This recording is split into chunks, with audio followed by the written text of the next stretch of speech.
এই মেয়ে পরীক্ষার খাতা লেখা বাদ দিয়ে এভাবে তাকিয়ে আছো কেন? পুরুষালী ভরাট কণ্ঠে শুনে চমকে উঠল অধরার। সামনে পরিষ্ঠের উপর থেকে নজর সরিয়ে তাড়াতাড়ি করে লেখায় মন দিল। বুক তার ধুক ধুক করছে, ভয়ে সামনে তাকানোর সাহস পাচ্ছে না। পরীক্ষা শেষ হলে যদি কিছু বলে, ভয়ে কোনো মতো পরীক্ষা দিয়ে পাশের এক বান্ধবীর দ্বারা খাতা জমা দিয়ে দেয়। তারপরে এক প্রকার লুকিয়ে পালিয়ে এসেছে। বাসায় আসতেই নুসরাতের আম্মু জাহানারা বেগম রান্নাঘর থেকে ছুটে আসলেন। মেয়ের ঘামাট্ট শুকনো মুখখানা দেখে জিজ্ঞেস করলেন, কি হয়েছে? পরীক্ষা ভালো হয়নি? এভাবে ঘেমে গেছিস আর মুখ চোখ কেমন হয়ে আছে?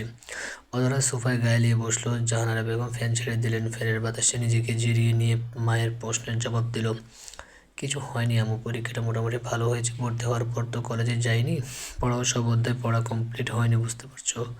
জাহানারা বেগম বুঝলেন। মেয়েটা সান্ত্বনাকে দিলেন, এই বলে, টেস্ট পরীক্ষার ব্যাপার না, এখন থেকে ভালো করে পড়বে, নিয়মিত কলেজে যাবে, ক্লাস করবে, সামনের মাস থেকে কোচিংও করবে। অধরা মনে মনে বলল, কলেজে তো আমাকে যেতেই হবে আম্মু। সেখানে স্বপ্নর পুরুষের দেখা পেয়েছে, কিন্তু সেই স্বপ্ন পুরুষের ধমকের কথা মনে হতে মনটা মিয়ে গেল। সে যাই হোক, আমি হাল ছাড়বো না। লাভ এট ফার্স্ট সাইট, আমাকে যে করে হোক ওনাকে চাই। জাহানারা বেগম আবার রান্নাঘরে ছুটলেন। কিছু রান্না করছেন, যাওয়ার আগে বলে গেলে, ফ্রেশ হয়ে আয়, খেতে দিচ্ছি।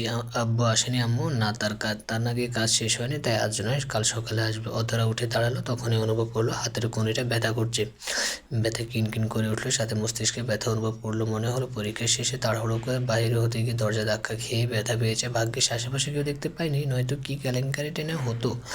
অবশ্য আমার কাজে ছটপটে স্বভাবের, এজন্য ব্যথা আর বকা দুটোই খায়। আব্বুর বকা কম, আম্মুর বকা খেয়ে দিন পার হয়।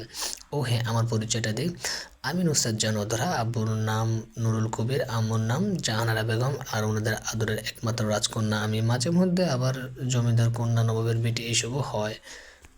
মানে আব্বুর বক্তব্যে আর কি। গ্রীষ্মের সকাল হতেই সূর্যমামা প্রচণ্ড উত্তাপ ছড়িয়ে রেখেছে। সকাল 9টা মনে হচ্ছে দুপুর 12টা। এত রোদের তাপ, বাইরে বেরোনো যাওয়ানো মুশকিল। অধরা কলেজ গেটে দাঁড়িয়ে আছে তার দুই বান্ধবীর জন্য। ওরা আসলে একসাথে কলেজে ভেতরে ঢুকবে। পরীক্ষা শেষ হয়েছে গত শনিবার, তারপর গ্রীষ্মের ছুটি ছিল এক সপ্তাহ। অধরা কলেজের সামনে দাঁড়িয়ে এক মনে ফোন চাপছিল, হয়তো কাউকে মেসেজ করছিল। হঠাৎ পরিচিত পুরুষালী কণ্ঠে চমকে তাকালো অধরা। কানে এলো স্বল্প রাগান্বিত কণ্ঠ, এই মেয়ে ম্যানারনেস জানো না? কলেজের গেটের সামনে দাঁড়িয়ে ফোন চাপছো? তোমার ক্লাস নেই, কলেজে আসো এসব করতে? কাকে মেসেজ করছিলে? বাবা মা এসব করতে কলেজে পাঠায়? অধরা হতভম্ব হয়ে দাঁড়িয়ে আছে সামনে ইরফান স্যার। চোখে মুখে রাগ বিরক্তি দেখে বোঝা যাচ্ছে। অধরা কিছু বলার আগে গটগটিয়ে চলে গেলেন। যাওয়ার আগে সানগ্লাসটা চোখে পড়ে একবার আমার দিকে তাকিয়ে আবার নজর সরিয়ে পা বাড়িয়ে ঠোঁটের কোনো আওড়ালো উচ্ছৃঙ্খল ম্যানার্সলেস, এই দুটো শব্দ যেন অধরা মস্তিষ্কে গেঁথে গেল। রাগ উঠল ভীষণ। শালা ক্রাশ খেয়েছি বলে এমন ভাব সহ্য করবো না। আমাকে ম্যানারলেস বলিস? আমি না, তোর বউ ম্যানারলেস হবে, বুঝলি? অধরা বিড়বিড় করে কথা বলার মধ্যে হাসি মুখে হাজির হলো সামিয়া আর লাবলু। সামিয়া এসে জড়িয়ে ধরলো অধরার ঠোঁটে, দুষ্টু হাসি ঝুলিয়ে জিজ্ঞেস করলো, ওহ, এখানে দাঁড়িয়ে স্যারকে দেখলি? আমরা আসার সময় দেখলাম স্যার আমাদের পাস করে আসলো। সামিয়ার হাসি আর প্রশ্ন দুটো অধরার রাগ বাড়িয়ে দিল। দেখে আর হবে কি, সবসময় যেখানে দেখতে পাই শুধু ধমকায়। ক্রাশ খেয়েছি বলে কি বারবার ধমক সহ্য করব? সামিয়া আর লাবলু কিছু বুঝতে পারছে না, তাই লাবলু জিজ্ঞেস দৃষ্টিতে তাকিয়ে জানতে চাইল, আজ আবার কি হলো? অধরা রেগে ফুঁসে উত্তর দিল, একটু আগে এখানে দাঁড়িয়ে তোকে মেসেজ দিচ্ছিলাম, এখনো আসছিস না কেন? আর ওই সময় স্যার এসে হাজির, আমি দেখতে পাইনি। সামিয়া উৎসুক দৃষ্টি তাকিয়ে বলল, তারপর আর কি? কথা শোনালো কয়েকটা, আমি নাকি ম্যানারলেস, উচ্ছৃঙ্খল, আরও কত কি। নেতা তুই ভালো লাগে, নয়তো আমিও কয়টা কড়া কথা বলে দিতাম। লাবলু আইসি ভঙ্গিতে যেতে যেতে বলল, তোর এর রাগারাগি আমাদের দুজনের কাছে সীমাবদ্ধ। স্যারের সামনে গেলে ভয়ে তোর হাঁটু কাঁপে। ওই একটা সিনেমা আছে না, ওই সিনেমার নায়কের মতো। লাবলুর সাথে সামিয়াও হাসিতে ফেটে পড়ল। অধরা রাগি চোখে তাকালো। দুজনে আরও জোরে হেসে চলল। তোদের দুজনে সব দাঁত পড়ে যাক, ফোকলা হ, তারপর কোনো বেটা তোদের বিয়ে না করুক, শকুনির তোয়ায় গরু মরে না। সামিয়া হাসি থামিয়ে অধরা থেকে একটু দূরে গিয়ে বলল, কেউ বিয়ে না করলে ইরফান স্যারকে পটাবো। সামিয়া দৌড়াচ্ছে, ওর পিছনে ছুটছে অধরা। খবরদার আমার স্যারের দিকে নজর দিবি না, নয়তো তোর চোখ উঠে যাক। আর কাউকে না, সরি, ইরফান স্যারকে দেখতে না পাক তোর নির্ভেজাল চোখ। লাবলু দাঁড়িয়ে ওদের কাহিনী দেখছে। ঘন্টা দিতে তিনজনে ছুটে ক্লাসরুমে। আজকে রুটিন অনুযায়ী প্রথম ক্লাস হলো পদার্থ আর দ্বিতীয় ক্লাস হলো বায়োলজি। অধরা, সামিয়া আর লাবলু একসাথে বসেছে। স্যার আসেনি, তাই তিনজন গল্প জুড়ে দিয়েছিল। এর মধ্যে কখন যে স্যার এসে উপস্থিত হয়েছে ওরা টেরই পায়নি। গল্পের মাঝে অধরা জোরে হেসে দেয়, সামিয়া আর লাবলু এবার চুপ হয়ে গেল। অধরা ওদের ভয়ার্ত চেহারা আর চুপ হতে দেখে চোখে ইশারা করলো, কি হয়েছে? সামিয়া আর লাবলু চোখ দিয়ে সামনে ইশারা করলো। অধরা ডোন্ট কেয়ার ভাব নিয়ে সামনে তাকাতে চোখ পড়লো গাছ। আল্লাহ, ইরফান স্যার কখন আসলেন? এখন তো রাজীব স্যারের ক্লাস হওয়ার কথা ছিল। আজ আমার কী হবে? স্যার যে রাগী দৃষ্টিতে আছে না, জানি না কি করে। ইরফান স্যার আমাদের তিনজনকে দাঁড়াতে বলল। সামিয়া আর লাবলু ভয়ে দুজন আমার হাত চেপে ধরলো। স্যার যে রাগী, তাই সবাই ভয় পায়। আমি মুখে যতই বলি ভয় পাই না, কিন্তু সামনে পড়লে ভয়ে আমার অবস্থা শেষ। আমাদের ভয়ের মধ্যে স্যার বাজ খাই গলায় নির্দেশ দিলেন, আমার ক্লাস থেকে বের হয়ে যাও। তিনজনে কিছুটা চমকে উঠলো। সামিয়া সাহস করে বলল, সরি স্যার, আর হবে না। আমি এক কথা রিপিট করতে চাই না, এখনই বেরিয়ে যাও। আমার কাছে এমন অভদ্র এবং বিশৃঙ্খলা আমি একদম পছন্দ করি না। কি আর করা, তিনজনে মুখ গুমরা করে ক্লাস থেকে বেরিয়ে আসলাম। ক্লাসের কিছু ছেলে মেয়ে আমাদের দেখে মুখ চেপে হাসলো। এটা যেন সহ্য হলো না, গায়ে জ্বালা ধরে দিল। তাদের সাথে স্যারকে শতখানে গালি উপহার দিলাম, তাও আবার মনে মনে। সামনাসামনি গালি দেওয়ার এত সাহস কি আর আছে? স্যারকে বলা আমার সবচেয়ে বিখ্যাত গালি হলো বুনু ভাগ। কলেজের মাঠে কাঁঠাল গাছের নিচে বসে আছে নতুন তিন বান্ধবী, অপেক্ষা করছে পরের ক্লাসের জন্য। একটু পর ক্লাস শেষ করে ইরফান স্যার বাইরে হলেন। কি কিলার লুকিংয়ের জন্য তার উপর শত শত মেয়ে ক্রাশ হতো, তার মধ্যে আমিও। আমার মতো অনেকে এখন স্যারের দিকে তাকিয়ে আছে, তাদের নজরগুলো আমার সহ্যই হচ্ছে না। ইচ্ছে করছে চুলগুলো ছিঁড়ে ফেলে। বরাবরের মতো আজকেও ক্রাশ খেলাম। প্রথম ক্রাশ খেয়েছিলাম সেই কবে। ক্রাশ খাওয়া চারটেখানি কথা নাকি? স্যার এত সুন্দর না, শ্যামলার মাঝে উজ্জ্বল কালার, হাইট এত বেশি না আবার কমও না, এই 5-6 কি স্বাদ হবে হয়তো। মুখে চাপ দাঁড়িয়ে আছে, চোখে চশমা পরে, চুলগুলো সিল্কি, জাস্ট অসাধারণ। বর্ণনা করতে গেলে আরও প্রেমে পড়ে যায়। আমার সাথে স্যারের প্রথম দেখা হয়েছিল শ্যুট কুট করে পরে কলেজের অনুষ্ঠানে পাঞ্জাবি পরে দাঁড়িয়েছিল। সেই প্রথম দেখে ভালো লাগা যা অষ্টাদশী মনে ভীষণ চাপ ফেলে রইল। এই ভালো লাগা থেকে পাগলামি নাকি ভালোবাসা, তাই অষ্টাদশীর মন এখনও জানে না। এই বয়সন্ধিতে মনে ধরে অনেককেই, তবে এই জন্য একটু ভিন্ন রকম ভালো লাগে। এর নাম কি জানি না, শুধু এতটুকু জানি যে দেখলে আমার ভালো লাগে। হৃদয়ের গভীরে প্রেমের বাতাস বয়, মুখে আচমকা হাসি ফুটে, দুই নয়ন তার দিকে চেয়ে রয়ে। চোখে তাকিয়ে দেখার তৃষ্ণার জন্য মিটেও না এক মুহূর্ত। কলেজে ছুটির আগে দারোয়ান চাচা ডাকলেন। আমি আর সাইমিয়া চলে গেলাম। লাবলু অলসতায় কাঁঠাল গাছের নিচে বসে রইল। কি হয়েছে চাচা, ডাকলেন? কিছু বলবেন? লতিফ চাচা অফিসের রুমের দিকে আঙুল দেখিয়ে বললেন, তোমারে স্যার যাইতে কইল, তোমার সাথে কি জানি দরকার আছে। আমি আর সামিয়া দুজনের দিকে চাওয়াচাওয়ি করছি। স্যার আমাকে ডাকলেন কেন? সামিয়া চুপ থেকে কিছু বোঝার চেষ্টা করে বলল, ক্লাসে কথা বলছি, এই জন্য। আর কিছু বলবে নাকি? ক্লাস থেকে বাইরে করে দিয়েও শান্তি হয়নি। আমি কি বলবে? চল আগে শুনে আসি। সামিয়া আর অধরা অফিস রুমের দিকে পা বাড়ানোর আগে কল আসলো। অসময়ে কল আসে। অধরা বিরক্ত হলো, দাঁড়িয়ে পড়লো দুজনে। ব্যাগ থেকে ফোন বাইর করে দেখে আননোন নাম্বার। প্রথমে কল রিসিভ না করলে আবার কল দেয়। অধরা একটু সাইডে যায়, বিরক্ত হয়ে কল ধরে। কল ধরতে ফোনের পাশ থেকে একটি ছেলের কণ্ঠ ভেসে আসে, অধরা, আই লাভ ইউ। অধরা রেগে গেল। একে চিনে না, তার উপর নাম ধরে ডেকে এসব বলছে। রেগে কিছু বলতে যাবে, তার আগে সে পরিচিত পুরুষালী কণ্ঠ কানে আসলো। বেয়াদবির সব সীমানা পার করে আবার বয়ফ্রেন্ডের সাথে কলেজে এসে কথা বলছো? লতিফ চাচা বলেনি ডেকেছি আমি? তা ও যায়নি কেন? সামিয়া আর আমি পিছনে ঘুরতাম, সব কথা শুনলাম। স্যার সবসময় ভুল সময় অ্যান্টি নেয়। সেই ছেলে আই লাভ ইউ বলেছে, কিন্তু আমি তো বলিনি। সামান্যটুকু শুনে ভুল ভাবলো, সবে আমার পোড়া কপাল।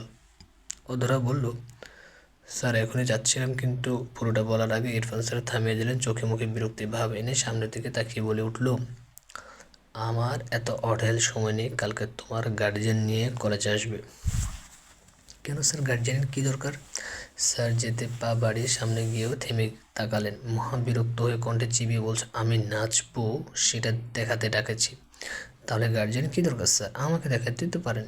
কি বললে? অধরা চুপ হয়ে গেল। হুট করে কী বলে ফেলেছেন তখন না বুঝলেও এখন বুঝতে পারছেন। না স্যার, কিছু বলিনি, গার্জিয়ান নিয়ে আসবো, আপনি যান। অধরা হেসে কাটিয়ে দিল। ইরফান স্যার দুজনের দিকে তীক্ষ্ণ দৃষ্টিতে একবার তাকিয়ে গটগটিয়ে চলে গেলেন। উফ, বাঁচলাম। কি ভুল কথাটা না বলে ফেলেছিলাম। সামিয়া লাবলুকে ডাকলো আর বলল, তখন কোন ছোকরা ফোন দিয়েছিল দেখতো, শুধু আমাদের বাঁশ খাওয়ালো। অধরা ফোনের দিকে তাকালো, কল কেটে গেছে। ও দাঁতে দাঁত চেপে বলল, বাড়ি যায়, তারপর কি হচ্ছে ও আই লাভ ইউ বলা বাহির করবো।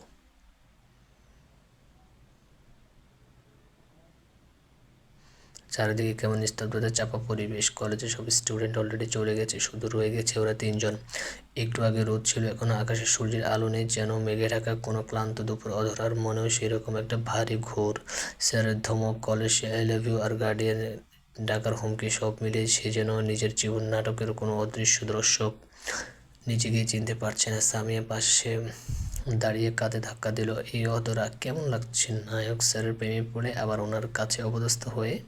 কথাটা বলে সামিয়া মুখ চেপে হাসলো। অধরা মুখ ঘুরিয়ে রাগী গলায় বলল, তোর দাঁত থাকলে চেপে রাখ, তুই বুঝবি না, প্রেমের রং এক একজনের জন্য এক এক রকম। লাবলু হেসে বলল, রং তো বুঝলাম, কিন্তু এখন তো দেখতে হচ্ছে কালো মেঘে ঢাকা বৃষ্টির মতো অবস্থা। অধরা দীর্ঘশ্বাস ফেলল। নিজের মনে জটলা নিজে খুলতে পারছে না। সত্যি কি এটা প্রেম নাকি নিছক একতরফা ভালো লাগা সে জানে না। তবে এতটুকু জানে, ইরফান স্যারের রাগে চোখে তাকানোর মাঝেও একটা অদ্ভুত আকর্ষণ আসে, যেটা জানে গুড়িয়ে দেয় আবার কাছেও টেনে রাখে। বাসায় ফিরে এসে সে দেখে জানারা বেগম আর নুরুল সাহেব বসে আছেন কপাশে, বাবার কিছু পুরনো কাগজপত্র গোছানো। অধরা এসেই বাবার পাশে বসলো, ব্যাগটা রাখতে। নুরুল সাহেব মেয়ের মাথায় হাত রাখলেন, হাসি মুখে জিজ্ঞেস করলেন, ক্লাস কেমন হচ্ছে এখন? অধরা বাবার হাত জড়িয়ে আহ্লাদে আপ্লুত হয়ে উত্তর দিল, ক্লাস ভালো হচ্ছে, কিন্তু আমি ক্লাস করিনি। মনে মনে বলল, ঠিক আছে মা, ভালো করে পড়াশোনা করো, যাও, আগে ফ্রেশ হয়ে এসে খেয়ে নেবে, আমি তোমার জন্য অপেক্ষা করছি। অধরা চট করে উঠে পড়লো, এক দৌড়ে উপরে নিজের রুমে গেল। আব্বুর সাথে খাওয়া মানে নিজের হাতে খাইয়ে দিয়ে কি মজা। নুরুল সাহেব অধরাকে প্রচণ্ড ভালোবাসে, শুধু একমাত্র মেয়ে বলে না, অধরা তাদের অনেক সাধনার পর পাওয়া সন্তান। জাহানারা বেগম প্রথম যখন কনসিভ করেন, সে সন্তান প্রসব হওয়ার আগে মারা যায়। এভাবে পরপর আরও দুটোবার মারা যায়। অনেক চিকিৎসা করে শেষে অধরা একমাত্র তাদের আধার, ঘরে আলো হয়ে এসেছে। আলো নাম রাখা উচিত ছিল, তবে জাহানারা বেগম পছন্দের নাম অধরা, এজন্য রাখা। রাত 8টা, অধরা রুমে বসে পড়ছে, কিন্তু পড়ায় মন বসছে না। বারবার স্যারের কথা মাথায় ঘুরছে, কিন্তু না, পড়তেই হবে। কালকে স্যারের ক্লাস আছে, পড়া না হলে নিশ্চিত কান ধরে দাঁড় করিয়ে রাখবে। পড়ায় মন দিতেই সামিয়ার কল আসলো। অধরা বিরক্ত হয়ে গেল, ভেবেছিল হয়তো তখনকার ছেলেটা কল দিয়েছে, তাই নাম্বার না দেখে রিসিভ করে গালি দিতে যাবে, তার আগে বলে উঠে, দোস্ত, কালকে আন্টিকে নিয়ে কলেজে আসবি নাকি অন্য কিছু করবি? যদি না নিয়ে আসিস তাহলে স্যার রেগে যাবে, সেসব চিন্তা তুই আমার উপর ছেড়ে দে, কালকে আসো, তারপর দেখ কি হয়। তোর মাথায় কি চলতেছে বলতো? ঘোড়ার ডিম খাবি? সামিয়া থতমত খেয়ে উত্তর দিল, আমি ঘোড়ার ডিম খাই না, তুই খা। সর, ফোন রাখ, পড়া আছে। অধরা ফোন কেটে দিয়ে আবার পড়ায় মন দিল। আজকে ক্লাসে না থাকার কারণে পড়া না জানলেও নিধির থেকে জেনে নিয়েছে। তার সাথে তেমন বন্ধুত্ব না হলেও মোটামুটি সম্পর্ক। সামিয়া আর লাবলু তো জানের জান বলাই যায়। বন্ধুত্বের ডেফিনেশন আসলে কি তা জানি না। হ্যাঁ, তবে যে মানুষগুলো নির্বাক মুহূর্তেও পাশে থেকে যায়, না বলা কথাগুলো বুঝে ফেলে, চোখের চাহনিতেই তাদের সাথে যেন বন্ধুত্ব শব্দটার মানে খুঁজে পাই। সুখে দুঃখে যে ভাগ বসায় নিঃশব্দে, নিজের সমস্যার পাহাড় গোপন করে শুনে আমার ছোট্ট দুঃখ, অফুরান ব্যস্ততার মাঝেও সময় করে আর বলে, তুই ঠিক আছিস তো? কখনো রাগে, কখনো অভিমানে দূরে সরে যায়, তবুও ভেতরে ভেতরে কেবলে অপেক্ষা করে একটা মেসেজ, একটা ফোন কলের আশায়, যেন বন্ধুত্বের সুতোর টান কখনোই আলগা না হয়। যে কোনো সুখ দুঃখের মুহূর্তে তাদের উপস্থিতি না থাকলে সবাই ফাঁকা লাগে। বন্ধুত্ব মানে তাকে ছাড়া কিছুই পূর্ণ নয়। অধরা রাতের খাবার শেষ করে রুমে আসে। ব্যালকনিতে গেলে নজরে পড়ে সুন্দর চাঁদখানা ঝলমল করছে। অধরার মুখে হাসি ফুটল। এই চাঁদের সাথে নিশ্চিত আমার কোনো সম্পর্ক আছে, নয়তো তাকে দেখলে কেন বিষণ্ণ মন খারাপ ও ভালো হয়ে যায়, কেন তাকে দেখতে আমার ভালো লাগে। হয়তো আমি যাকে হৃদয় অরণ্যে রাখি, সেও চাঁদ দেখে বলে, আমি চাঁদের দিকে তাকিয়ে থাকে, তাকে নিয়ে ভাবি আর হাসি। অপর প্রান্তের মানুষটা আমায় ভাবেও না। কথাটা এমন, যে মানুষটি আমার হৃদয় ও মস্তিষ্ক জুড়ে রয়েছে, আমি তার হৃদয়ের দূর প্রান্তের ভাবনায়ও নেই। ব্যালকনি থেকে ফিরে আসলো, তাড়াতাড়ি ঘুমাতে হবে। বিছানা গা এলিয়ে দিলেও ঘুম আসলো না। আর ঘুম না আসলে ওর কাজ, কানে হেডফোন লাগিয়ে চোখ বন্ধ করে রেখে গান শোনা। অধরা আজকেও তাই করলো। হেডফোনে একটা গান বাজতে থাকলো, তুমি যে আমার হৃদয়ের রাজা, চোখে চুপে এলে স্বপ্ন সাজা। গানের লিরিক্সের যেন মিশে যায় তার মনের কথা।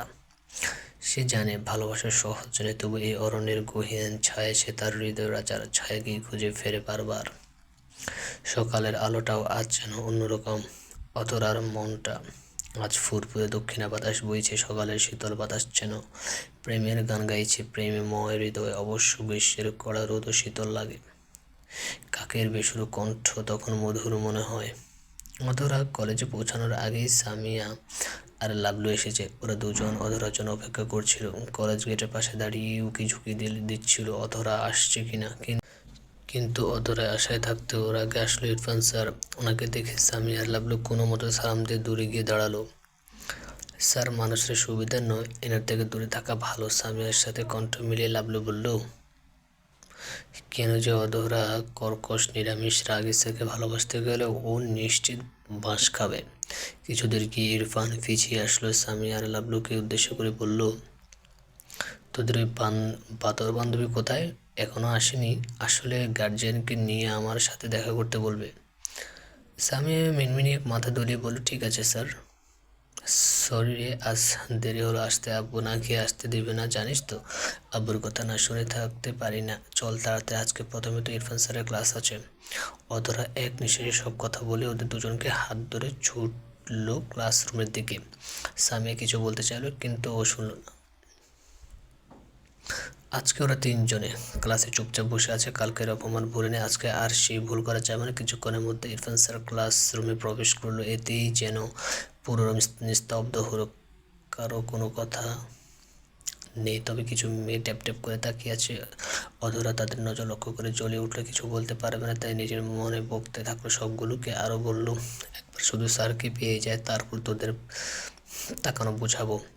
আজকে ক্লাসে অধরা কোনো কথা বলেনি। স্যার পড়া ধরলেও সব পেরেছে। প্রশ্নের উত্তর দেওয়ার সময় ইরফান স্যার যখন তাকিয়েছিল তখন কী যে ভালো লাগছিল তা বলে বোঝানো যাবে না।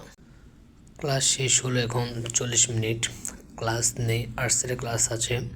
ক্লাস শেষ করে সবাই বেরোচ্ছে আর স্যার দাঁড়িয়ে আছে। হঠাৎ অধরা কিছু মনে হতে তাড়াহুড়ো করে বেরিয়ে যেতে নিল, কিন্তু শেষ রক্ষা আর হলো না। পিছন থেকে স্যার গম্ভীর কণ্ঠ ভেসে আসলো, তোমার গার্জিয়ান কোথায়? তাদের নিয়ে তাড়াতাড়ি অফিস রুমে আসো। স্যার বেরিয়ে গেল। সামিয়া লাবলু জানতে চাইল, এবার কি হবে? আঙ্কেল আন্টিকে তো আনিসনি, তবে কি করবি? অধরা ঠোঁটের কোনো দুষ্টু একটা হাসি দিয়ে দেখালো, মানে কোনো দুষ্টু বুদ্ধি আছে। আগে যাই, তারপর দেখি কি হয়। অফিস রুমে দাঁড়িয়ে আছে অধরা, আশেপাশে সামিয়া লাবলু কেউ নেই। মূলত ওরা ভয়ে আসেনি। অধরা অনুমতি নিয়ে রুমে ঢুকতেই ইরফান চৌধুরী চোখ তুলে তাকালো। অধরাকে একা দেখে ব্রো কুঁচকে আসলো। জিজ্ঞেস করলো, অভিভাবক কোথায়? অধরা ইনোসেন্ট ভাব নিয়ে একটু মন খারাপের ভঙ্গিতে উত্তর দিল, আসলে হয়েছে কি স্যার, আমার দাদা অসুস্থ, তাই আব্বু আম্মু গ্রামে গেছে দেখতে, তাই আসতে পারেনি। দাদা অসুস্থ, তবে তুমি যাওনি কেন? অধরা লজিক তৈরি করতে থাকলো। একটু পর আবার উত্তর দিয়ে বললো, স্যার আমার পড়াশোনা আছে, এই জন্য আমায় রেখে গেছে। আর দাদু একেবারে বেশি অসুস্থ না, তাই যায়নি। অধরার কথা শেষ হতে ইরফান ব্যঙ্গ করে বলল, এত পড়াশোনায় টান, তাহলে আমার সাবজেক্টে সবচেয়ে কম নাম্বার তুমি পেয়েছো কেন? এত কম নাম্বার কেউ পায়? আমি তো এমন পড়াই না যে কম নাম্বার পাবে, এই জন্য তোমার গার্ডিয়ান ডেকেছিলাম। স্যার আমি তো আগে ক্লাস করিনি, কিছু পড়া হয়নি, তাই তো। কথা শেষ না দিতে ইরফান স্যার বলে উঠল, কোনো এক্সকিউজ দিতে হবে না, কয়দিন পর আবার ক্লাস টেস্ট নিব, তখন দেখব। আর হ্যাঁ, তোমার আব্বুর সাথে আমি কথা বলে নিব। আপনি আমার আব্বুকে চিনেন? না, শুধু নুরুল কবির সাহেবকে চিনি। উমা, আপনি আমার বাবার নামও জানেন? দাদার নামও জানি, শুনবে? অধরা মুখ বাঁকালো, আমি আমার দাদার নাম জানি, আপনাকে বলতে হবে না। এই মেয়ে, তুমি মুখ ভেঙাচ্ছ? অধরা দাঁত বাহির করে উত্তর দিল, না স্যার, স্যার সেই সাহস কি আমার আছে? ইরফান চোখ ছোট ছোট করে তাকালো। বুঝতে পারছে মেয়েটা তার সাথে ফাজলামো করছে, কিন্তু আশেপাশে আরও দুজন মানুষ আছে বলে কিছু বললো না। স্যার আমি কি যাব? না মানে পা ব্যথা হয়ে গেল, এমনিতে কালকে কালকে গিয়ে ব্যথা পেয়েছিলাম। যাও। গম্ভীর উত্তর শুনে অধরা আসার সময় ব্যঙ্গ করলো, আওড়ালো, যাও। কি বললে? অধরা মুখে হাত দিল। কথা চাপার জন্য হেসে বলল, কিছু না, ধন্যবাদ স্যার, আপনি অনেক ভালো, সাথে কষ্ট বুঝেন। রুম থেকে বাইরে হয়ে মুখ বেঁকিয়ে উঠল, ধন্যবাদ না ছাই দিব, ভালো ফ নেই, কষ্ট ক বোঝে না। লাবলু ওর একা বকবক করা দেখে জিজ্ঞেস করলো, কাকে বলছিস? কাকে? আবার স্যারকে? তাহলে স্যার পিছনে ছুটেছিস কেন? অধরা রেগে তাকালো, কোমরে হাত দিয়ে বলল, ভালো লাগার ভালোবাসার জন্য ভালোর প্রয়োজন হয় না, বাহ্যিক দেখে ভালো মনে হয় না, কারণ স্যার করা হবে এটা স্বাভাবিক, তবে হৃদয় কতটা নরম তা শুধু কাছে আপনজন আর পরিবারের মানুষই বলতে পারবে। তাই আমি ওনার কাছের কেউ হতে চাই, খুব কাছের হোক সেটা কল্পনায়।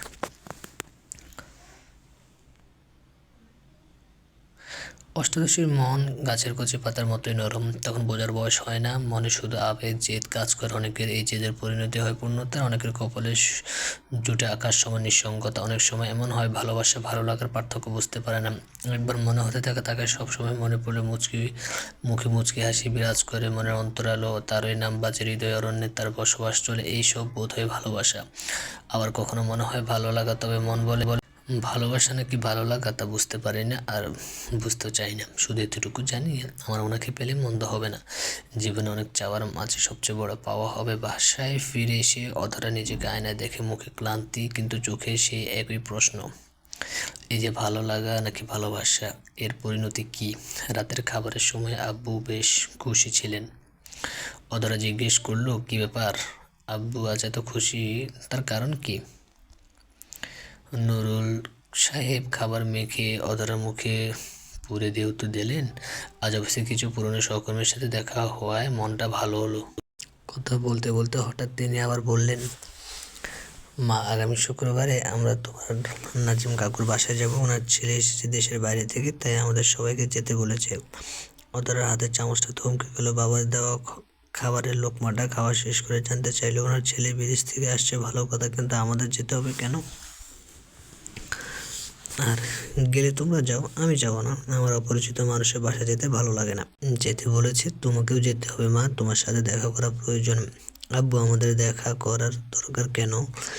নুরুল সাহেব মৃদু এসে বললেন, ওরা ওরা মা তোমাকে খুব পছন্দ করে, বলেছে যদি তোদের রুচির মিলে তাহলে বাকিটা সময়ের ব্যাপার, তবে তুই ভয় পাস না, জোর করবো না। অধরা কোনো কথা বললো না, শুধু মাথা নিচু করে খেলো। কিন্তু মন তার অন্য কোথাও। রাতে ঘুমাতে যাওয়ার আগে বন্ধু মহলে আড্ডা গ্রুপে কত কথা চলে, আজ কথা চলছে অধরা আর ইরফান স্যারকে নিয়ে। সামিয়া অধরাকে মেনশন দিল, তারা নাকি ইরফান স্যার ফেসবুক আইডি খুঁজে পেয়েছে। অধরার মনে খুশির বন্যা বলল, চট করে আইডিতে ঢুকে রিকোয়েস্ট দিল। প্রোফাইল চেক করে দেখলো স্যারের কোনো ছবি নেই, তাহলে বুঝলো কেমন এটা স্যারের আইডি। লাভলো আশ্বস্ত করতে বলল, আর এটা নতুন আইডি, দেখ স্যারের বায়োডাটা সব মিলছে। অধরা দেখলো, বিশ্বাস করতে মন চাইলেও বিশ্বাস করে ফেলো। আইডি তখনই একটা পোস্ট সামনে পড়লো, ভালোবাসলেই পাওয়া যায় না, যদি হয় একতরফা ভালোবাসা তবে সেটা পাওয়ার আশা করেনি, চোখে ছেলে মানুষই ছাড়ার কিছু না। সেদিন রাতটা অধরার কেটেছে অদ্ভুত এক অস্থিরতায়। চাঁদের আলোয় বারান্দায় দাঁড়িয়ে শুধু একটাই প্রার্থনা করলো, যার জন্য এত টান, যদি তাকেই না পাওয়া যায় তবে এই টান কেন? পরদিন সকালে কলেজের রুটিন মাফিক ক্লাসের স্যারের আগমনের ঠিক আগে সবাই চুপ। ইরফান স্যার দরজায় এসে দাঁড়াতেই যেন দমকা হাওয়া থমকে যায়, মন অনুভূত হয় অবাধ্য শিহরণ। একটু পর ক্লাসে প্রবেশ করে বললেন, আজকে আমরা পিছনের অধ্যায়গুলো একটু চালিয়ে নেব এবং একটা ছোট ক্লাস টেস্ট হবে, রেডি তো? সবাই মাথা নিচু করলো। অধরার আশেপাশে তাকালো। স্যার বই হাতে নির্লিপ্ত দাঁড়িয়ে আছে। অধরা সামিয়া আর লাবলুকে ফিসফিস করে বলছে, হঠাৎ ক্লাস টেস্টে আগে বলছিল কি না তো আমরা জানি না, চুপ করে যা বলছে করি, নয়তো বকা খেতে হবে। অধরা শ্বাস চেপে ধরে, আজ যদি ক্লাস টেস্টেও কম নাম্বার পায় তাহলে অপমান ফ্রি। সবাইকে প্রশ্ন দেখিয়ে দিলেন, শুধু বাকি রইল অধরা। ও চুপচাপ দেখছে তাকে কেন প্রশ্ন দিচ্ছে না, কিন্তু অদ্ভুতভাবে স্যার যখন অধরার নাম ধরে ডেকে ব্ল্যাকবোর্ডে ইশারা করে বললেন, তুমি এই 3 নম্বরটার উত্তর দাও। অধরাকে অন্য একলা এক জায়গায় আগে উঠিয়ে দিয়েছিল। স্যারের ইশারা অনুযায়ী প্রশ্ন দেখে খাতা বাইর করে লিখতে গিয়ে দেখে কলম নেই। সর্বনাশ, এখন কলম কার কাছ থেকে চাইবো? সামনে স্যারের কথা বলে ধমক খেতে হবে। আশেপাশে তাকিয়ে সামিয়াকে ফিসফিস করে ডাকলো, শুনতে পেল না, তবে স্যার ঠিকই বুঝতে পারলো। পকেটে রাখা হাত ধরে বুকে ভাঁজ করে ভ্রু কুঁচকে তাকালো, জিজ্ঞেস করলো, কি হলো, লিখছো না কেন? অধরা চোখ বন্ধ করে কেঁপে উঠলো, কিছুটা আমতা করে ভয় নিয়ে বলল, স্যার কলম আনতে ভুলে গেছি। কেন? কেমন স্টুডেন্ট যে কলম আনতে ভুলে যাও? কলেজে ক্লাস করতে আসো নাকি ঢং করতে আসো? খাতা কলম নিয়েছো কি জানো না এখানে ছোট আছো? আজ কলম নিয়ে ক্লাস ফাঁকি, এইসব না করে পড়ালেখা বাদ দিয়ে বাসায় বসে থাকো। অধরার মুখটা ততক্ষণে কালো হয়ে গেছে, মাথা নিচু করে দাঁড়িয়ে রইল। ক্লাসের বাকি স্টুডেন্টরা আর চোখে তাকাচ্ছে, কেউ আবার মুখ টিপে হাসছে। এখানে লিখতে বলা হয়েছে, হাসতে বলা হয়নি। স্যারের রাগান্বিত কণ্ঠে সকলে লেখায় মন দিল। অধরার মুখখানা দেখে বোধ হয় একটু মায়া হলো। নিজেকে শান্ত করে অধরাকে ইঙ্গিত করে কিছুটা শীতল কণ্ঠে বলল, লিখতে হবে না, মুখে বলো। অধরা চোখ ধরে সামনে তাকালো। স্যারের সাথে চোখাচোখি হতে স্যার অন্যদিকে তাকালো। অধরা উঠে দাঁড়িয়ে আত্মবিশ্বাসের সাথে পুরো উত্তর দিল। ক্লাস নিস্তব্ধ। স্যারের চোখেও এক চিলতে বিস্ময়। তিনি যতটুকু আশা করেছিলেন তার থেকে ভালো উত্তর দিয়েছে। একটু চুপ থেকে ইরফান স্যার বললেন, গুড। আগে যদি এভাবে ক্লাসে মন দিত তাহলে অভিভাবক ডাকতে হতো না। হ্যাঁ, এভাবে পড়বে আর আমার সাবজেক্ট সহ সব সাবজেক্ট ভালো মার্ক পাওয়া চাই। সকলকে বলছি, শুনে রাখো। অধরা কোনো জবাব দিল না, কিন্তু ভেতরে যেন একটা বিজয়ের হাসি। Break time. অধরা একা একা করিডোরে দাঁড়িয়ে। হঠাৎ পেছন থেকে একটা গম্ভীর কণ্ঠ ভেসে এলো, তুমি কি আমাকে ভয় পাও? অধরা ঘুরে তাকিয়ে দেখে ইরফান স্যার দাঁড়িয়ে। চমকে গিয়ে বলল, ভয় না, মানে আপনি তো খুব রাগী তাই? স্যার কিছুক্ষণ তাকিয়ে থেকে বললেন, রাগী না হলে তোমাদের মতো গর্দভদের ভালো করা যাবে? অধরা না চাইতে বলল, না স্যারের সামনে যাই হোক কিছু বলা যায় না। ইরফান স্যার হালকা হাসলেন, যে হাসিতে মুগ্ধ হলো অষ্টাদশীর আবেগী মন। অধরা কিছু বলতে পারলো না, শুধু চোখে চোখ রাখলো। তখনই শান্ত স্যার ডাকলো। ইরফান স্যার উত্তর দিল, আসছি। ইরফান স্যার চলেও গেল। অধরা দাঁড়িয়ে রইল। কি মায়া মানুষটার মধ্যে, এত ভালো লাগে কেন? এ কি শুধু আবেগের টান? বাসায় ফিরে অধরা চুপচাপ নিজের ঘরে বসেছিল। জাহানারা বেগম ঘরে আসলেন। বেডের উপরে বসে অধরাকে উদ্দেশ্য করে বলল, মা, তোর নাজিম কাকুর ছেলের নাম রিশাদ। ছেলেটা অনেক ভালো, ভদ্র। তুমি শুক্রবার একটু সুন্দর করে রেডি হবে, ঠিক আছে? অধরা বিরক্ত হলো, ঠোঁট কামড়ে বলল, আমি চাই না এমন করে কাউকে দেখতে যাওয়া হোক। জাহানারা বেগম রাগ হলেও প্রকাশ করলো না। মেয়েকে বুঝিয়ে মাথায় হাত রেখে বলেন, দেখতে তো সমস্যা নেই, তুমি একা নাও, আমরাও তো থাকবো, সমস্যা কি? তোমার আব্বু বলেছে তাই যেতে হবে। 4 দিন পর আজ কলেজের মধ্যে 4টে দিনে অনেক কাহিনী হয়ে গেছে। আজকাল ক্লাসে অধরা পড়া দিতে পারে, যার কারণে ইরফান স্যার একটু সন্তুষ্ট বটে। আবহাওয়া ছিল মেঘলা আকাশ, কালচে ধূসর। দুপুরের দিকে হঠাৎ বৃষ্টি নামলো। বৃষ্টির শব্দে করিডোরে একটা নিস্তব্ধ সৌন্দর্য ছড়িয়ে পড়ে। অধরা সেদিকে একা দাঁড়িয়েছিল। আজকে সামিয়া আর লাবলু কলেজে আসেনি। একা ভালো লাগছিল না, তাই বৃষ্টি ফোঁটা ছুঁয়ে দিচ্ছিল। হঠাৎ পাশে দাঁড়িয়ে গেলেন শান্ত স্যার। তিনি আমাদের ক্লাস পান না, তবে মাঝে মধ্যে কথা বলতে আসে। দেখতে খারাপ না, তবে ইরফান স্যারের মতো নয়। শান্ত স্যার একবার বৃষ্টির দিকে তাকিয়ে বললেন, বৃষ্টি পছন্দ তোমার? অধরা কাপা গলায় জবাব দিল, হ্যাঁ খুব। জানো, বৃষ্টির মতো কিছু মানুষও খুব নরম হয়, কিন্তু তাদেরকে সবাই বোঝে না। অধরা ঠিক বুঝতে পারলো না কি বোঝালো, তাই আবার জিজ্ঞেস করলো, কি বলছেন? তিনি এক দৃষ্টিতে তাকিয়ে ধীরে বলল, অনেক কিছু, কিন্তু তুমি বোঝো না।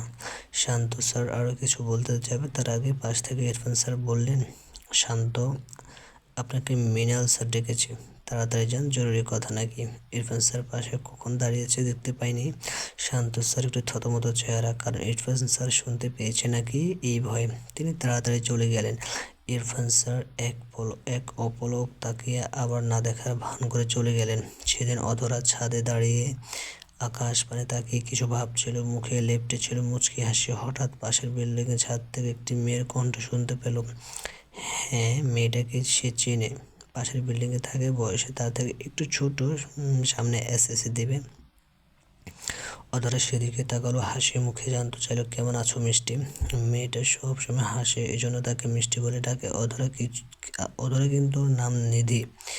মিষ্টি মেয়েটা আজ হাসলো না, বরং ঠোঁটের কোনো বিষণ্ণতার রেখা ধরে জবাব দিল, আবু বলতে পারো কিছু মন খারাপের কারণ না জানলে তখন কী করা উচিত? অধরা থমকে যায়। এই প্রশ্নটা কি শুধু প্রশ্ন, নাকি মেয়েটার মনের ডায়েরির পৃষ্ঠা এতটুকু? মেয়ের মন খারাপ কী কারণে?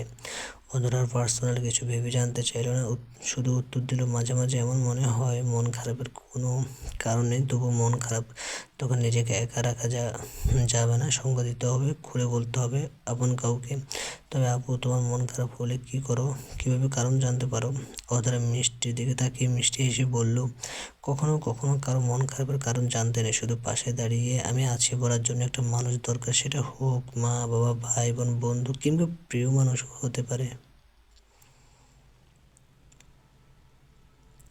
বৃষ্টি ভেজা সেই বিকেলের বিকেল থেকে অধরার মন কেমন যেন বদলে গেছে। ক্লাসে ইরফান স্যারের প্রতি চেনা অনুভূতি, নিষিদ্ধ মুগ্ধতা আরও ঘনীভূত হচ্ছে। কিন্তু ঠিক তখনই রিশাদ নামক একটা বাস্তবতা তার কল্পনার আকাশে কালো মেঘের মতো ভেসে বেড়াচ্ছে, যাকে সে চায় না তার আকাশে শুভ্র মেঘ হিসেবে, একজনকে চায়। শুক্রবার সকাল, আজ সেই বিশেষ দিন। নাজিম আঙ্কেলকে বাসায় যেতে হবে, এ কথাটা সকাল থেকে অধরার মাথায় ঘুরছে বারবার। যাবো বললেও কাজ হচ্ছে না, যেতেই হবে। জাহানারা বেগম মেয়েকে সুন্দর শাড়ি বের করে দিয়েছেন। লালটা পরে নিস না মা, রংটা তোকে ভালো মানায়। অধরা বিরক্ত মুখে বলল, শাড়ি পরে যাওয়ার মানে কি? আমি কি করতে যাচ্ছি? আমি বলছি না আমি রাজি না এসব পাত্রপক্ষ দেখাদেখির ব্যাপারে। জাহানারা এবার একটু কড়া সুরে বললেন, সব ব্যাপারে না চাই না শুনতে ভালো লাগে না। আজ একবার যা হচ্ছে দেখে না পছন্দ হলে কেউ তোকে বিয়ে দিতে বাধ্য করছেন। অধরা আর কথা বাড়ায় না। ভিতরে ভিতরে একটা অজানা ক্লান্তি, ভয় যেন গ্রাস করেছে তাকে। কাকে বলবে এসব কথা? সামিয়া আর লাবলুর কথা মনে পড়তে রাগ বেড়ে গেল। মনে পড়ল কালকের কথা। কলেজ প্রাঙ্গণে দাঁড়িয়ে ইরফান স্যারের আইডিতে মেসেজ দিচ্ছিল অধরা। সেদিন রাতেও দিয়েছিল, কিন্তু উত্তর দেয়নি। আজ হঠাৎ সেদিনের দেওয়া সালামের উত্তর দিল। এতে অধরার মুখে আচমকা হাসি ফুটে উঠল, যে হাসিতে অষ্টাদশীর সবটুকু আকর্ষণ জড়িয়ে আছে। কিন্তু করিডোরের দিকে তাকাতে ঠোঁটের কোণে লেগে থাকা সেই হাসিটুকু মিলিয়ে গেল। সামনে ইরফান স্যার ক্লাসরুম থেকে বেরিয়ে আসছে। হাতের দিকে তাকালে ফোন দেখা যায় না, তাহলে রিপ্লাই গিয়ে দিচ্ছে অন্য কেউ নাকি ফ্যাকাল্টি। তখন সামি আর লাবলু ওর দিকে তাকিয়ে হাসতে হাসতে গড়াগড়ি খাচ্ছে। লাবলু কোনো মতো হাসি থামিয়ে অধরার কাছে বলল, সরি যে, আসলে ওটা ইরফান স্যারের আইডি না, আমি আর সামি মিলে ফ্যাকাল্টি করে তোর সাথে মজা করছি, মানে ওই আইডি আগের, কিন্তু নাম চেঞ্জ করে স্যারের নাম দিয়েছি। ওদের দুজনের ঠান্ডা শুনে বর্তমানে অধরা নির্লিপ্ত। রোদ্দুর আকাশে হঠাৎ মেঘের ছায়া দেখা দিলে যেমন দেখায়, ঠিক তেমনি অধরার চেহারার অবস্থা হয়েছে। অধরা কোনো কথা না বলে ব্যাগ নিয়ে কলেজ মাঠ থেকে বেরিয়ে এসে পিছন থেকে সামি আর লাবলু শত রাখলেও শোনে না। ওরা দুজনেই পিছন পিছন আসলেও নাগাল পায় না। ততক্ষণে অধরা রিক্সায় উঠে পড়েছে। রিক্সা ছুটছে রাস্তায়। অধরা ঘুরে তাকালো না। সামি আর লাবলুর মন খারাপ হয়ে গেল। সামিয়া মন খারাপ করে বলল, মজাটা করা ঠিক হয়নি বোধ হয়। লাবলুর মতো মিলালো, হ্যাঁ আমারও তাই মনে হচ্ছে। কারো আবেগ কিংবা ইমোশন নিয়ে মজা করা উচিত নয়, কিন্তু এমন হবে ভাবিনি। অধরা রাগ হয়েছে। এখন কি করবি? কালকে তো শুক্রবার, শনিবার কলেজে বন্ধ, রবিবারে কিছু করতে হবে। এখন ফোন দিলেও ধরবে না। ওর রাগ অভিমান সম্পর্কে জানা আছে। এত অভিমানে ও একবার অভিমান করলে সহজে মন ভাঙানো সহজ নয়। অধরা যাবার পর ওরা দুজন মন খারাপ করে বাড়ি চলে গেল। এই অধরা, তাড়াতাড়ি আয় মা, জাহানারা বেগম ডাকে। অধরা ভাবনা থেকে বেরোলো। শাড়ির সাথে কোনো কিছু পরেনি, শুধু চুলগুলো গুছিয়ে ক্লিপ দিয়ে মেরে ফুল দিয়েছে। বেলি ফুলের গাজরা, এটা নুরুল সাহেব এনে দিয়েছেন। বাবা মেয়ের জন্য ফুল এনে দিয়েছে। এই অনুভূতি দারুণ। বাবা মেয়ের সম্পর্ক এমন বন্ধুত্বপূর্ণ হলে আর কি লাগে। তবে অধরার আজকের সাজা মোটেই খুশি নয়, শুধু বাবা আর মায়ের বকার জন্য যাচ্ছে। অচানক বিশাল বাড়ির সামনে গাড়ি দাঁড় করানো হলো। নুরুল সাহেব ও জাহানারা বেগম গাড়ি থেকে নামলেন। অধরা বসে আছে দেখে নুরুল সাহেব মেয়েকে ডাকলেন, আয় মা, বসে আছিস কেন? অনিচ্ছা সত্ত্বেও মুখ গোমরা করে বেরোলো। সামনে আব্বু আম্মুকে অনুসরণ করে বাড়ির ভিতরে গেল। বাড়ির ভিতরে যেতে দেখে এখানে অনেক মানুষ। অধরা বুঝতে পারলো এত মানুষ কেন। নিজের বাবাকে কিছু জিজ্ঞেস করবে তার আগে একজন লোক এসে নুরুল সাহেবকে জড়িয়ে ধরলেন। এসে জিজ্ঞেস করলেন, কেমন আছো? জাহানারা বেগমের সাথে ভাব বিনিময় হলো। তিনি নাজিম কাকু কয়েকবার দেখছিলেন, এই জন্য চিনতে অসুবিধা হলো না। আমাকে দেখে হেসে এগিয়ে এলেন, জিজ্ঞাসা করলেন, কেমন আছো মা? আসতে অসুবিধা হয়নি তো? রিশাদের আম্মু, রিশাদকে ডেকে দাও তো। এত প্রশ্নে একটু বিরক্ত হলাম, তবু হেসে উত্তর দিলাম, না আঙ্কেল, কোনো অসুবিধা হয়নি। উত্তর দেওয়ার মাঝে এক ভদ্র মহিলা একটি ছেলেকে নিয়ে হাজির হলেন। নাজিম আঙ্কেল আমাকে ইঙ্গিত করে সেই ছেলেকে দেখিয়ে বললেন, অধরা মা, ও আমার ছেলে রিশাদ। রিশাদ পরিচয় হও। ও অধরা, তোমার নুরুল আঙ্কেলের মেয়ে। তোমার তো চেনার কথা, ছবিতে দেখেছিলে। ছেলেটা হেসে তাকিয়ে বলল, হ্যাঁ চিনতে পেরেছি। পরিচয় শেষ অধরা জানতে পারলো আজকে নাজিম আঙ্কেলের বড় ছেলের মেয়ের জন্মদিন। সেই খ্যাত আয়োজন, কিন্তু আব্বু আম্মু আগে বলেন, এই জন্য ভীষণ রাগ হচ্ছে। হয়তো এই কারণে বলেন, আমি এত মানুষের ভিড়ে আসতে চাই না, আর অপরিচিত মানুষের আনাগোনা হলে তো আরও না। বিরক্তির এক পর্যায়ে কেক কাটার পর্ব আসলো। সবাইকে ডাকা হচ্ছে কেক কাটার স্পেশাল জায়গায়। এক জায়গায় দাঁড়িয়েছিলাম, তখনই নাজেম আঙ্কেলের স্ত্রী আসলেন। কিছুটা খুশি হয়ে থুতনি বললেন, রিশাদ রিশাদ তো দেশে থাকবে এবার বেশ কিছুদিনের জন্য। ওর ভালো একটা মেয়ে খুঁজছিলাম, তোমার কথা শুনে বললাম দেখা তো হোক। রিশাদও আসলো, তখনই কিছু বলেনি, শুধু মুচকি হেসেছে। অধরা মাথা নিচু করে থেকেছে, কোনো জবাব দেয়নি। একটু পর আবার নুরুল সাহেব আসলেন। অধরাকে জিজ্ঞেস করলেন, তোর কেমন লাগলো ছেলেটা? অধরা জানে উত্তরটা সহজ নয়, তার মুখে শুধু একটা কথা ছিল, আব্বু ভালো মানুষ হতে পারে কিন্তু আমার মন নয়। নুরুল সাহেব শুনলেন, মেয়ের প্রতি উত্তরে বলবেন, তোমার যা ভালো মনে হবে। থ্যাংক ইউ আব্বু, আমি নিজেকে জানি, নিজে কী চাই তা মানি। নুরুল সাহেব হাসলেন, এই ভেবে ছোটো মেয়ে বড় হচ্ছে, তার বড়দের মতো কথা বলছে, অথচ অনেক কিছুই বোঝে নাই। একটু কিছুক্ষণ তাকে থেকে বললেন, নিজেকে জানা মানে জীবনের অর্ধেক পথ পার হওয়া, বাকিটা সময় ঠিক পথ খুঁজে নিতে পারবে তুমি যদি পারো, তাহলে ভালো। বিরক্তিকর এক পর্যায়ে কেক কাটার পর্ব আসলো, সবাইকে ডাকা হচ্ছে কেক কাটার স্পেশাল জায়গায়। জাহানারা বেগম অধরাকে ডাকছেন ওপাশে, কিন্তু অধরা না শোনার ভান করে বাইরের দিকে তাকিয়ে আছে। হঠাৎ আনমনে হয়ে বাইরের দরজা দিকে কাউকে দেখে অবিশ্বাস্য চোখে তাকায়, আবার ভুল দেখছে ভেবে চোখ বন্ধ করে চোখের পাতা বুলিয়ে চোখগুলো খুলো। তারপর দেখে কেউ নেই। অধরা মনে মনে ভাবলো, যেদিকে তাকাই শুধু ওনাকে দেখি, এ কেমন অসুখ যে অসুখের কোনো ওষুধ নেই, আছে শুধু মুগ্ধতা। তুমি এখানে? পরিচিত কণ্ঠ শুনে বাম পাশে তাকালো, আবার একই মানুষ দেখতে পেল। তখনের মতো কল্পনা কিংবা চোখের ভ্রম ভেঙে রাগি রাগি চোখে তাকিয়ে বলল, যেখানে যাই সেখানে আপনাকে দেখতে পাই কেন? আপনি আমাকে সবসময় জ্বালান কেন? সারাদিন রাত শুধু আপনাকে নিয়ে ভাবতে ভাবতে পাগল হয়ে গেলাম। হোয়াট? কিসব বলছো? মাথা ঠিক আছে? দিনে স্বপ্ন দেখছো নাকি? আর পাগল হয়ে গেলে পাবনা যেতে পারো, ওখানে আমার পরিচিত একজন মানুষ আছে।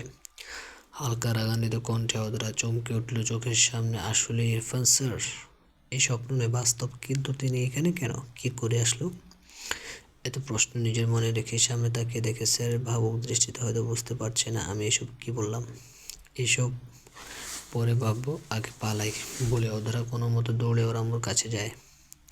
ইরফান হা হয়ে তার কাণ্ড দেখলো, ওর যাওয়ার দিকে তাকিয়ে ঠোঁটের ভাঁজে আওড়ালো, স্টুপিড।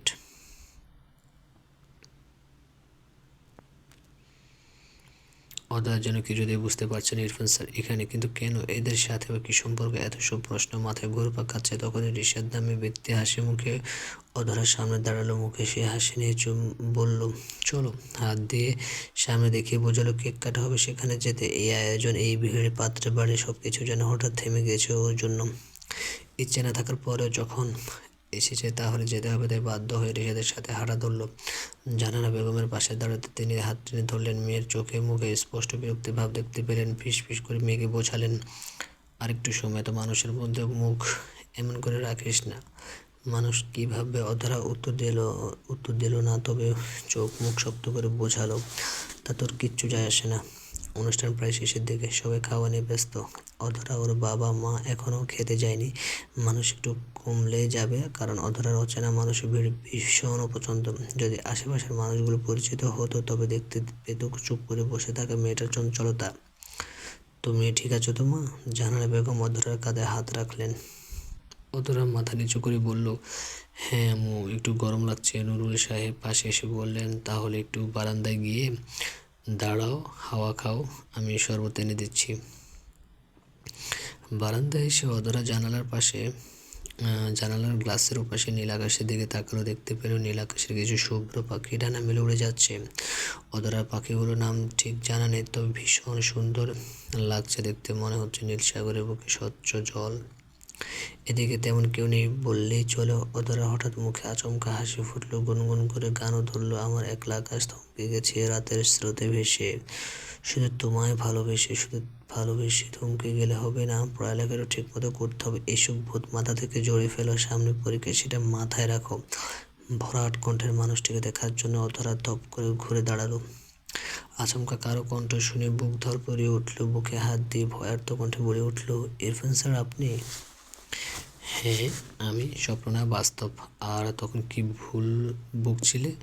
অধরার কণ্ঠটা ভেঙে গেল। কি উত্তর দিবে? আশেপাশে তাকালো, পালানোর পথ নেই, যেদিকে দিয়ে যাওয়া যায় সেখানে ইরফান স্যার দাঁড়িয়ে আছেন। অধরা উপায় না পেয়ে চোখ বন্ধ করে বলল, তখন আপনাকে বলিনি, আমি ভেবেছিলাম অন্য কেউ, তাই। চোখ খুলে দেখি ইরফান স্যার সন্দেহের দৃষ্টিতে আমার দিকে তাকিয়ে আছে। কিছুক্ষণ পর্যবেক্ষণ করার পর বাঁকা চোখে চেয়ে জিজ্ঞেস করলেন, শাড়ি পরে এসেছো কেন? আজকে কারো বিয়ে ছিল? আমার জানার মতে তো আজ বার্থডে ছিল, তবে কেন স্যার? শাড়িতে ভালো লাগছে না? জঘন্য লাগছে। এখানে এত মানুষ, তোমার বয়সে কোনো মেয়ে শাড়ি পরে আসেনি, অথচ তুমি এসেছো, এজন্য একদম বাজে লাগছে। অধরা মনে কালো মেঘের ছায়া দেখা দিল। মানুষ বলে শাড়ি পরলে সব মেয়েদেরকে সুন্দর লাগে, অথচ তিনি বলছেন জঘন্য লাগছে। সে তো আশা করেছিল সুন্দর লাগবে বলবে, কিন্তু তার হলো কই? হলো তো উল্টোটা। ইরফান বোধহয় কিছু বলতে চাইল, তখন এক ভদ্র মহিলা আসলেন, পিছু ডাকলেন, ইরফান তুই এখানে? তোকে সব জায়গায় খুঁজছি আমি। স্যারের দৃষ্টি ভদ্র মহিলার দিকে, আমিও সেদিকে তাকিয়ে আছি, ভাবছি তিনি কে। ততক্ষণে ভদ্র মহিলা আমাদের কাছে এসে দাঁড়িয়ে। ইরফানকে কিছু বলতে গিয়ে থেমে গেল, চোখ পড়ল পাশে দাঁড়িয়ে থাকা মেয়েটার দিকে। তারপর একবার ইরফান একবার অধরা দুজনের দিকে তাকাচ্ছেন। ইরফান দৃষ্টি লক্ষ্য করে মহিলাকে বললেন, কি হয়েছে আম্মু, কি দেখছো? অধরা বুঝতে পারলো এই মহিলা ওনার মা। ভদ্র মহিলা ইরফানকে জিজ্ঞেস করলেন, মেয়েটাকে চিনোস নাকি? ও অধরা, আমার স্টুডেন্ট আম্মু। ইরফানের সোজা উত্তর। অধরা চুপ করে আছে। ভদ্রমহিলা গাল ভরে হাসলেন। অধরার দিকে তাকিয়ে ওকে উদ্দেশ্য করে বলল, স্যারকে দেখে বুঝি গল্প করতে আসছো? স্যার স্টুডেন্ট এক জায়গায় দাওয়াতে আসছো? অধরা কোনো মতো জি বলল। ভদ্রমহিলা আবার প্রশ্ন করলেন, তা তোমার বাবার নাম কি মেয়ে? নুরুল আমিন। অধরার উত্তর দেওয়া শেষ না হতে আরও কিছু জিজ্ঞেস করে যাচ্ছিলেন, তার আগে আকাশে জাহানারা বেগম ডাকছেন। অধরা আসছি বলে ছুটে যায়, সেদিকে তাকিয়ে রয় মা ছেলে। কি গল্প করছিলে বলতো? ইরফান মায়ের দিকে নজর দিল, তার দৃষ্টি সন্দেহান, তা বেশ বুঝতে পারলো। কি আর গল্প করবো, পড়াশোনার বিষয়েই বলছিলাম। মেয়েটা কি সুন্দর তাই না? শাড়িতে বাচ্চা লাগলেও সুন্দর লাগছে। মাও ওর বাবা মায়ের সাথে কথা বলিয়ে দিত। কেন কেন? তোর রাশেদা খালা তার ছেলের জন্য একটা মেয়ে দেখতে চেয়েছিল। তা কথা শেষ করার আগে ইরফান থামিয়ে দিল, ব্রু কুচকে জিজ্ঞেস করলো, ওয়েট, তুমি কি ঘটকালি করতে চাচ্ছ নাকি নাকি আমাকে বলছো? সমস্যা কই? নো ওয়ে, আমি পারবো না। তুই পারবিটা কি? বিয়ে করতে বললেও শুনিস না, কেউ পছন্দ আছে কিনা জিজ্ঞেস করলেও বলিস নেই। যদি তুই বিয়ে করতে রাজি হতি তাহলে এরকম সুন্দর একটা বউ আমার ঘরে আসতো। দেখ কি সুন্দর হাসছে। ইরফান মায়ের ইশারা অনুযায়ী তাকালো। অধরা তখন একটা বাচ্চার সাথে খেলছিল, তাকে হাসানোর চেষ্টা করছিল, সাথে নিজেও হাসছিল। সে কি মায়াবী হাসি, যাতে খুন হতে পারে শত যুবকের রাতের ঘুম। এরা নজর সরালো মায়ের দিকে, বিরক্তি চাহনি নিয়ে তাকে হাত ধরে টেনে নিয়ে গেল অন্যদিকে। এমন সময় নাজিম আঙ্কেল স্ত্রী আবার এসে পড়লেন। অধরা মা, চলো একটা ছবি তুলি রিশাদের সাথে। সবাই চাইছে একটা ছবি। তার চোখে মুখে স্পষ্ট খুশি। অধরা কাঁপা গলায় বলল, আমি একটু অসুস্থ ফিল করছি আন্টি, পরে তুলব। ইরফান স্যার একপাশে দাঁড়িয়ে সব শুনছিলেন। হঠাৎ বলে উঠলেন, আন্টি ওকে ছেড়ে দিন, ওর শরীরটা একটু ভালো নেই মনে হচ্ছে। আন্টির মুখটা একটু কালো হলো, তবুও বললেন, আচ্ছা ঠিক আছে বাবা, আর জোর করব না। তারা চলে যেতে ইরফান স্যার ধীরে ধীরে বললেন, তুমি সব কিছুর চাপে হারিয়ে যেও না অধরা, কখনো নিজের পছন্দকে ভুল বোঝো না। সময় এলে মানুষ বুঝে নিতে পারে কার জন্য হৃদয়ের একান্ত জায়গাটা খালি রেখে দিয়েছে। অধরা শুধু তাকিয়ে রইল চোখের দিকে। চোখে কথা জমে আছে কিন্তু বলার সাহস নেই। পরের দিন কলেজের সামনে সামি আর লাবলু আশেপাশে বারবার তাকিয়ে দেখছে, অপেক্ষা করছে কারোর জন্য। যে অপেক্ষা শেষ হচ্ছে মনে হচ্ছে, ঠিক তখনই কাঙ্ক্ষিত মানুষটি দেখা মিলল। সামি জোরে বলল, ওই তো অধরা আসছে। লাবলু সেদিকে তাকালো, দুজনের মুখে হাসি উপচে পড়ছে, তবে সে হাসি স্থায়ী হলো না যখন দেখলো অধরা রিক্সা থেকে নেমে ওদের না দেখার ভান করে গম গমিয়ে কলেজ গেট পেরিয়ে যেতে লাগলো। ওর মুখটা গম্ভীর। সামিয়া লাবলু পিছন পিছন ছুটলো, ওকে দাঁড়াতে বলে লাভ হচ্ছে না। শেষ উপায় না পেয়ে দৌড়ে সামনে গিয়ে দাঁড়ায়। অধরা থমকে যায়। ওরা দুজন কান ধরে বলতে শুরু করে, অধরা আমরা সত্যি দুঃখিত। আমি জানি আমার ও লাবলুর এমন কাজ করা উচিত হয়নি। আমরা জাস্ট না বুঝে মজা করছি। বুঝতে পারি তুই কষ্ট পাবি, তুই যা শাস্তি দেওয়ার দে, কিন্তু আমাদের ক্ষমা কর। অধরা এক দৃষ্টিতে তাকালো ওদের দিকে। একটা মানুষ যদি অনুভব করে তার আবেগ নিয়ে কেউ খেলছে, তখন ক্ষমা শুধু মুখের কথা নয়, সময় বলে দেয় কে কতটা কাছের। সামিয়া লাবলু চুপচাপ দাঁড়িয়ে থাকলো। অধরার কঠিন ভাব দেখে আর কিছু বলার সাহস পাচ্ছে না। হঠাৎই আবার ইরফান স্যারের কণ্ঠ, তোমার বন্ধু ভুল করেছে, কিন্তু ওদের চোখে অনুশোচনা সত্যি ছিল। মানুষ ভুল করেই শেখে। অধরা একটা দীর্ঘ নিঃশ্বাস ফেলে। অতঃপর দুজনে কাঁচুমাচু ফেসের দিকে তাকে হঠাৎ হেসে ওঠে, দু হাতে জড়িয়ে ধরে দুজনকে। তারপর হেসে উঠে বলে, দেখলাম তোরা আমার রাগ দেখে ভয় পাস কিনা। ইরফান কথাটা বলে ততক্ষণে চলে গেছে নিজের স্থলে। সামিয়া লাবলু এবার স্বস্তি পেল। মনের উপর থেকে ভার কমল। মনে হলো আবার আগের মতো খুনসুটিতে মেতে উঠল তিনজনে। বন্ধুত্বের আরেক অংশ হলো মান অভিমান। শেষ পর্যন্ত এমন বন্ধুত্ব থাকলে মন্দ নয়। ভালোবাসা, বন্ধুত্ব দুটোতেই মান অভিমান থাকে। একসময় দুটোই হারিয়ে যায়, কোনোটা ব্যস্ততায়, আবার কোনোটা বাস্তবতায়। আবার কারো ভালোবাসা, বন্ধুত্ব দুটোই থেকে যায়। সবই পরিস্থিতির খেলায়, মহাজগতের মেলায়।